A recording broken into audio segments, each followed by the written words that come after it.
Instructions for parents. Dear parents, आज का lesson था हमारा 2-3 चीज़ों के बारे में, जैसा कि है असेंडिंग और डिसेंडिंग ऑर्डर.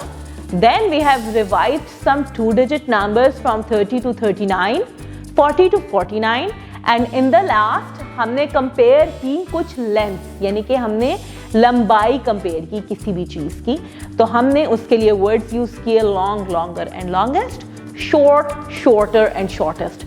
आप इन तमाम कॉन्सेप्ट्स को घर में डिफरेंट एक्टिविटीज़ के थ्रू ज़रूर प्रैक्टिस करवाएं और असेंडिंग एंड डिसेंडिंग ऑर्डर के कॉन्सेप्ट को डिफरेंट नंबर्स के साथ ज़रूर प्रैक्टिस करवाएं, ताकि वो बच्चे याद रख सकें कि असेंडिंग ऑर्डर है छोटे से बड़े की तरफ जाना और डिसेंडिंग ऑर्डर है बड़े से छोटे की तरफ आना.